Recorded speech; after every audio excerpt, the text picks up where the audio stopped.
only problem is that when you have your business, you are the last one who can drop the balls. You cannot, because then if you do it, everything is going to start to crumble down.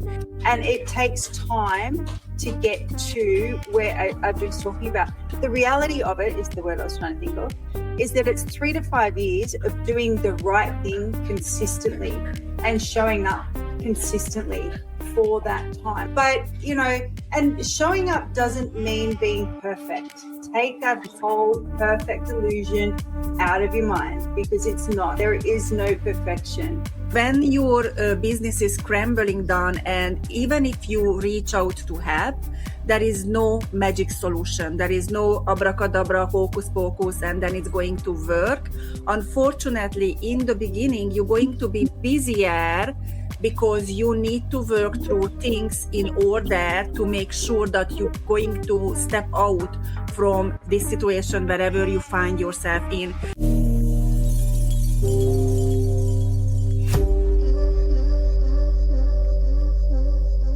Hello and welcome everyone. It's great to be back.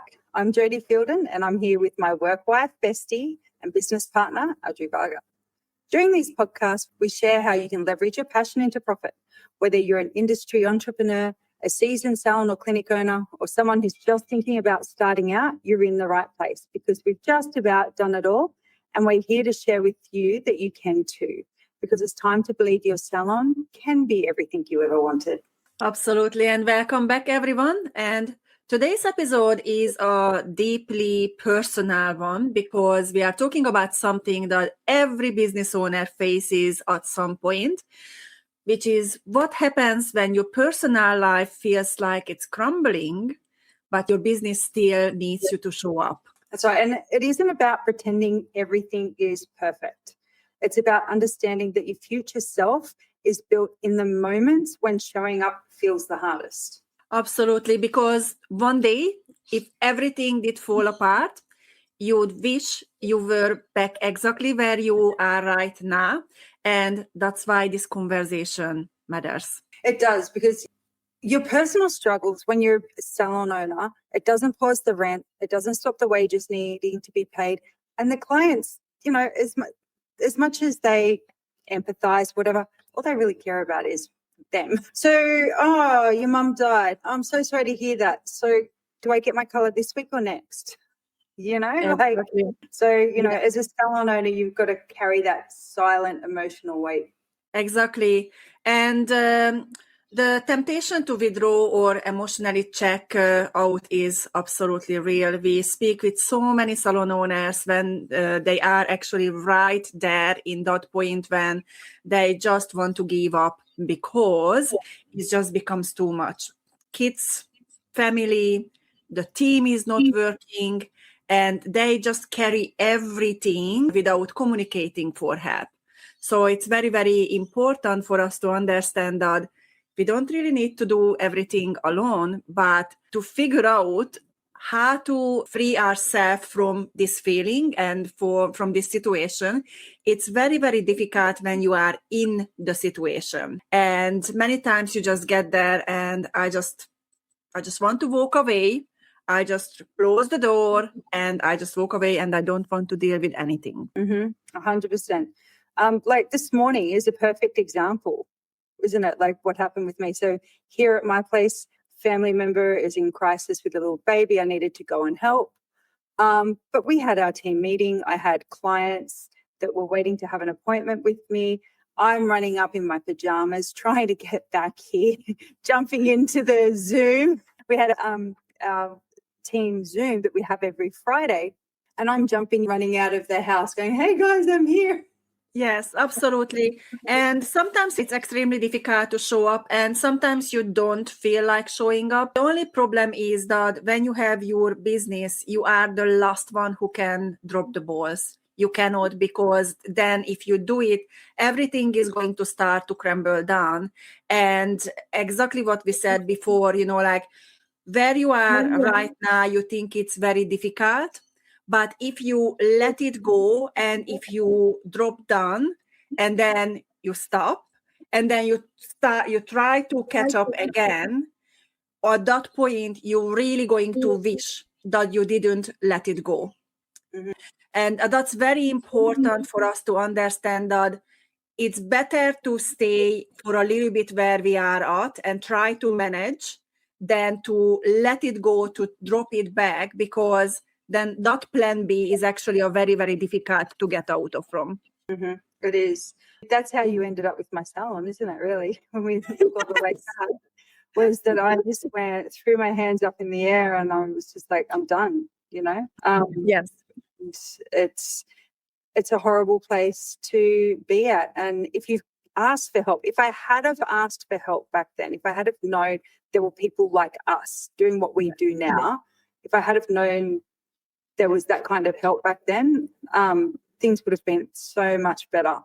And we speak to a lot of salon owners, especially at the moment, when they come into a strategy session with me, is that they have so many balls in the air, they're at their wits' end, they don't know what to do, and then they start focusing on the noise, you know, like about, oh, they need to do more socials or they need to show up or you know, like they get lost, I think.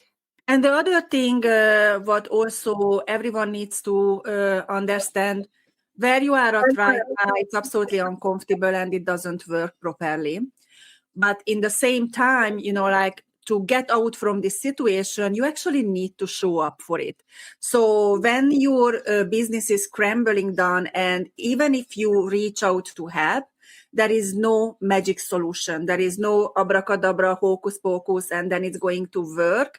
Unfortunately, in the beginning, you're going to be busier because you need to work through things in order to make sure that you're going to step out from this situation wherever you find yourself in. And this is what we find really with business owners, that when they realize that it's going to be work to get out from the situation, this is when they say, I just don't have time. I cannot do it. It's not the right time. It's just not something what I can put my head into. But we need all this, in the same time, what we need to be also aware of, that the solution, if the solution is there and if the solution shows up, and if you choose not to do anything about it, you decided to going down to that spiral when you're going to be all on your own dealing with the situation, or maybe just not dealing with it, at one point you have to deal with it. Yeah, it's always going to be a point when you have to deal with it. You can let it go for a couple of weeks, but then a month later, 2 months later, what will happen? You're going to actually look back and you said, oh, far out, you know, like I went far, too far down. Now I have to rebuild it again. So when you reach out for help or an advice, and Jody can tell a little bit more about this, you know, like the help is there. And you don't have to figure out what to do. You really need to commit your time, which sometimes is difficult. But just because you want to pause, nothing else is going to pause around you. Your business is not going to pause. Your bills are not going to pause. Your clients are not going to pause. Your team is not going to pause. Nothing is going to pause around you. And it's never going to be a better time. Honestly, and that's what I always hear in our in meetings when I meet with salon owners. And I don't know if it's an industry mindset or what, but they're always like, oh, I'll do it later. Now's not the right time. You know, my headspace just isn't there. You can always find a reason to not do it. And I speak to so many salon owners and clinic owners, you know, like I'm speaking to a few of them this week, that I had first spoken to them around this time last year.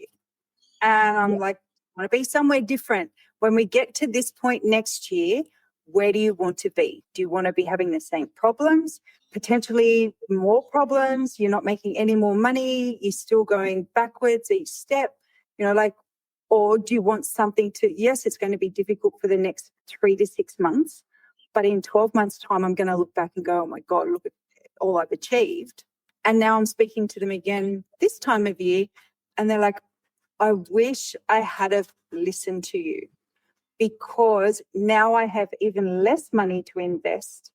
My time even is just as poor as it was. I don't know if now I can even fix it. And that's the biggest thing I find, the tangible thing of people just saying it's not the right time, is that, one, you can always find a reason for it not to be the right time. And two, you think you've got money problems now, in 12 months' time, if you haven't fixed it, you've got even more money problems. So. Exactly. And I think what we really need to remember also, like where we are at right now in our business with the problems and everything, this is how far we could bring a business with the knowledge what we have. So if you hit the wall, there is no miracle going to happen that you wake up in the morning and you're going to know, like, oh, I just going to fix the business. You need to reach out for help for people who already done what you want and where you want to be. And sometimes that's the most difficult part. And yes, it needs to be an investment, not even just an investment of money, but it's an investment of time. And and this is probably the biggest money, like we can come up with solutions for money, but time, many times salon owners say, even if I would sign up, like I just don't have the time. And I think that luxury, when we say I just don't have the time, we don't have that because nothing else is going to stop. And as Jody mentioned, like we're speaking with people now who we spoke 1 year ago, and they come back all fragile, more confused, more tired. And then they actually make the step forward because they just realize that 1 year, if they do another year like this, they're probably not going to survive. And not that the business would not be able to survive, is just because them as a business owner, probably they're just not going to be able to push any further. Mm-hmm. Exactly. And it's funny when people say to us about not having enough time. We were in with our coach last week. I don't know if you remember, was it Jimmy, I think, was saying, for someone saying, I don't have enough time, and he goes through and does like an open wallet of your time. Like, okay, so when you finish work, what do you do? Okay, so of a nighttime, like how much time do you spend sitting there scrolling on your phone? How much time are you sitting there watching TV? So you actually do have time. It's just in how you're choosing to use that time. So whether you're going to choose to use that hour to doom scroll, or you're going to choose to show up for your business and spend it working on the business and working towards a solution. Because, like you do have time. It's just that you choose not to allocate it to where it needs to be. And it's so funny because it always brings memory back for me when I started to work with one of our private clients. And when we do goal setting, we actually going through time management and finding time. And I have this time records. It's a sheet what they have to fill out, what they spending their daily time. And it was so funny because at the end of the week of recording, this client of mine sent me a photo, and it was a TV in a storage room. And she said, like, guess what? And I said, what? And she said, well, I unplugged my TV and I put it in the storage room because I'm spending ridiculous amount of time sitting in front of the TV and I don't even know what I'm watching. And she actually turned that time, and that was a very conscious decision.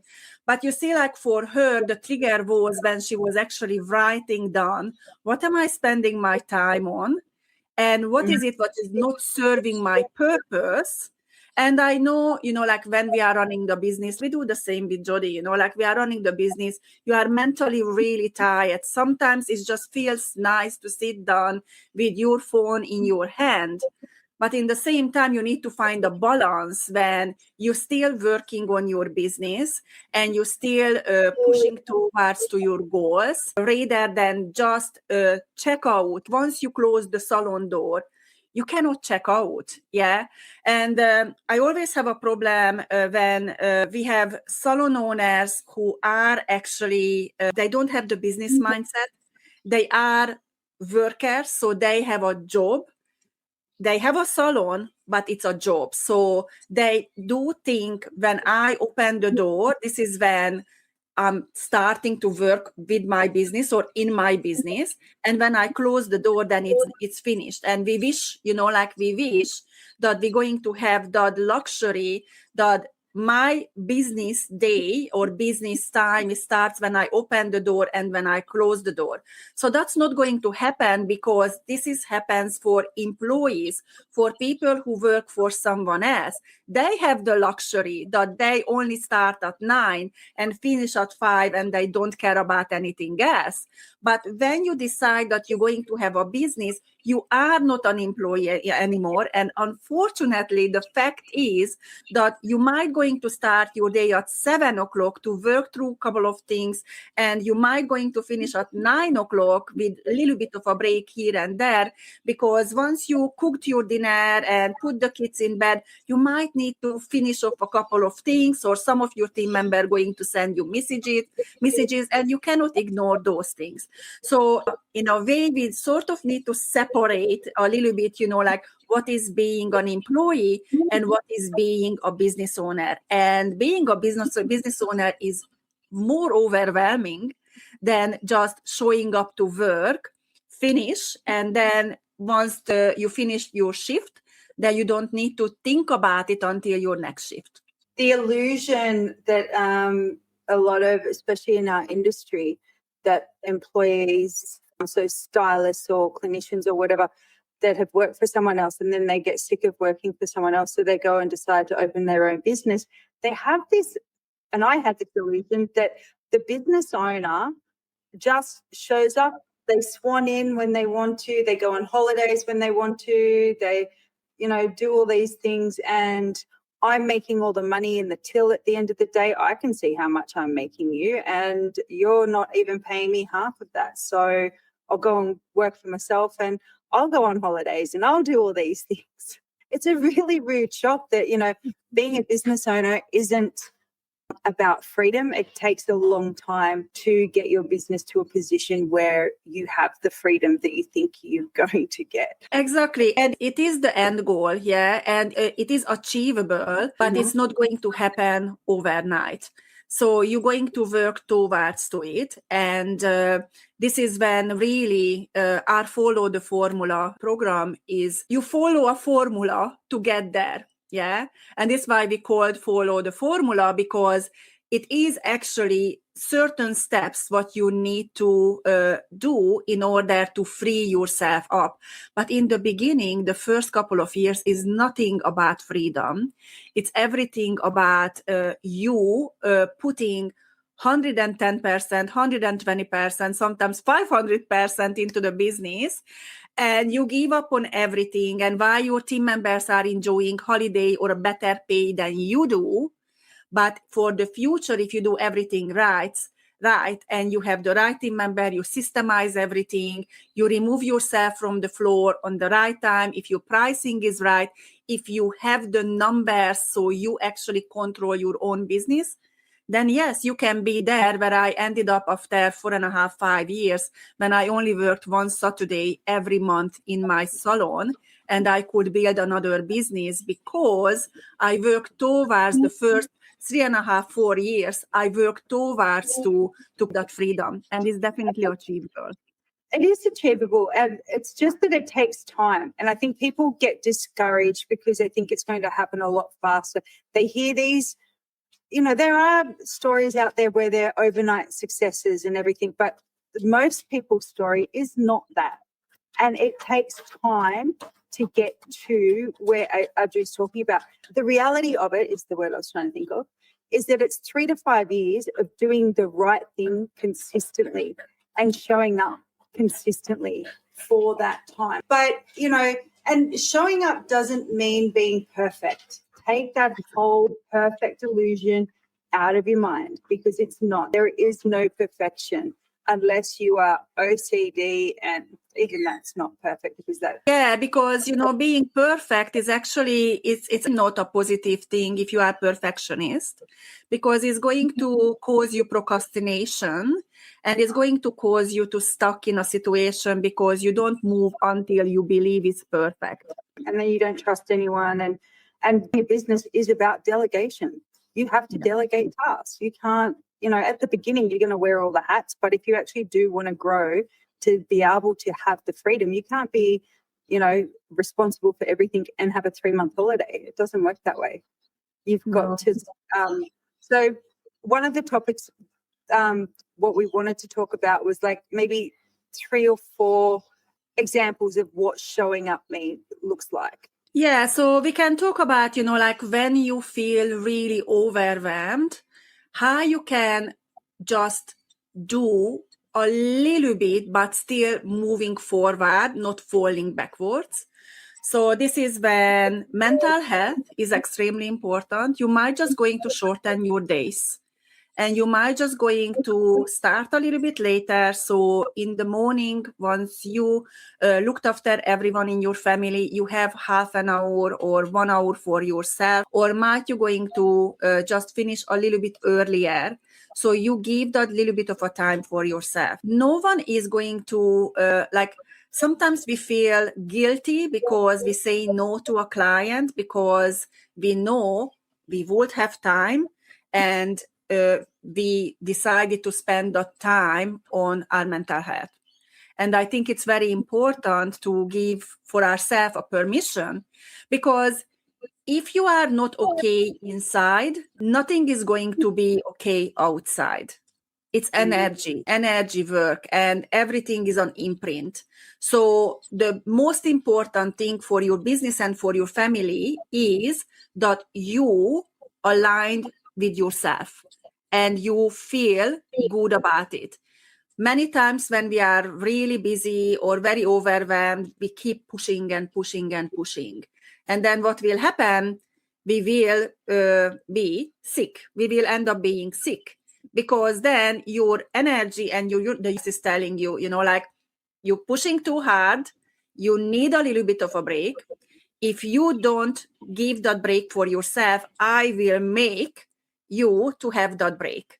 And if you don't listen constantly and you're constantly pushing through, that little warning sign is going to become maybe a little bit more serious illness. So what we learned is that when we need to take a break, we do take a break. And if it's only just 1 hour or just half an hour or a half a day, but we do take that break. And I think it's very important. And you know what? For me, sometimes it used to be, especially when, even now or when I had the Salon, is that I'll have a nap in the car in the sun, you know, like just to get away from everyone, block out the world, down the beach, in the sun, windows up. If it's a hot day, aircon on. If it's cold, heater on, whatever. And I will literally just have a nap in the car before I have to drive somewhere, or when I had the kids, you know, driving backwards and forwards on the freeway, I just stop and I'm like, I have to have a nap. Like, listen to yourself. Everyone has different life situation. Some don't have kids yet, and some people have little kids. Some people have kids like Jody. We always talk about Bryn, like he's autistic. So Jody's mornings are completely different from my mornings. So my mornings are my biggest starts for I need to make my mornings right so I can actually be okay during the day. Yeah. Some people, they have the evening things. I'm to bed very early. Like when the sun is down, I'm in bed. Yeah. So it doesn't really matter if it's 6 o'clock or 7 o'clock, I'm going to bed because the sun is down. But I wake up early. I wake up around 5:30. Then I really take time in the morning, and just like Jody said, I enjoy sunshine, with coffee in my hand, sitting outside, sometimes meditating, sometimes I do my exercise, but I have that time for myself because I know without that, I won't be able to function as well in the morning. And, I can understand some people, they have little kids and it's more difficult, but in the same time, we need to find time for ourselves. Yeah, we need to give ourselves permission to have that. And look, my morning's completely the opposite to Adriana. And when we say Bryn's autistic, he's nonverbal, level 3. He's like one of those headbanging weird ones you see around. That's my little man. And he's 6'1" now, like he's a big boy. And my morning is like startled awake at 4 a.m. and I'm jumping up and running into his bedroom and telling him to go back to bed and turn your iPad down and then backwards, forwards, get up, make food. Like my mornings are hectic and they're chaotic. And some days I just drag myself to the computer and I'm just in my pajamas still. And I'm like, hi, Audrey, I'm here. Yeah. Jess doesn't talk to me until I've made my coffee, So Yeah, exactly. It looks different for everyone. You just need to find, like Audrey said, find that moment. And if you need to, you have to shorten your day. Otherwise, you're just going to burn out. Yeah. And I think, like sometimes you for a very quick lunch with Graham, so you take a little bit of a time in the middle of the day. So that's, again, to reset the day, So just little things what you can do for yourself. Also, like the simplified, like if you just have a couple really simplified systems, so you can start to delegate little task for your team. So you don't have to do everything for yourself. And I know many times the mentality is, oh, I'm better off doing myself because it's faster. And I do understand that, but if you keep saying that you better to do everything, you're never going to create a freedom for yourself. And maybe the other thing what many salon owner forgets that you have a team. You can lean on the team. Honestly, and we just had this with one of the salon owners yesterday. She was really overwhelmed and I took her into a breakout room and I'm like, right, what's going on? And so we went through the list of everything that she's doing. So again, that kind of time open wallet. And she's got a new front of house and she was looking at, outsourcing her socials and that. And I'm like, I had a look and I'm like, right, so are your clients coming from your socials or are they coming from Google word of mouth? So her clients aren't coming from socials and she kind of hasn't really been doing a lot with them for a little while anyway. I'm like, well, you're seeing you've still got your flow of incoming clients. Is it really, something that you want to outsource? And she's like, well, I've actually got a front of house that's just started and I'm paying her $16 an hour. And, she's happy to do some socials. And I'm like, well, you've got all your templates there. Why don't you let her and show her how you like it? Because you're spending hours creating something. You've already got a year's worth of content you can repurpose. Like these kind of conversations is what we have with people to say, actually, I don't need to be overwhelmed right now with recreating all these reels and trying to, like all these things that people are telling me I have to do. You've got your team, you can utilize them, find someone who likes doing it and repurpose stuff. And that just takes away a whole heap of pressure. Exactly. And I think once you start to systemize you just need to let go the idea that everything is going to be perfect. So you need to become and learn to become comfortable that people are not going to do things exactly the way you want or you would do. Better systems you create, better the results going to be. But it's going to take patience and also to make sure that you're going to choose the right person for the right delegation. Because if you try to add an admin task to someone who is very creative and they are not paying attention to details, then you are choosing the wrong person. Yeah. So you really need to be aware of the strength of your team members and choose the right person for the right task. And that's going to give you a lot of freedom. Like Adriana definitely doesn't give me any of those admin tasks. No. That doesn't come my way at all. Yeah.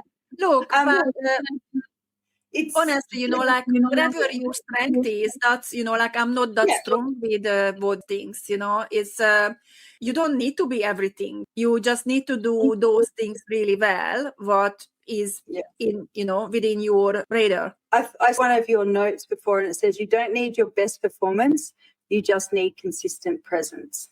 I like that. Yeah. And I think that's very, very important because again, keep swimming. Yeah, keep swimming.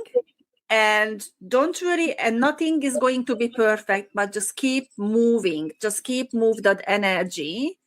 And show up consistently. Yeah, I think that's very, very important.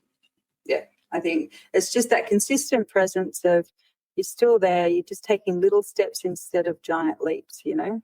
You're still, Yes, exactly. like that. Exactly.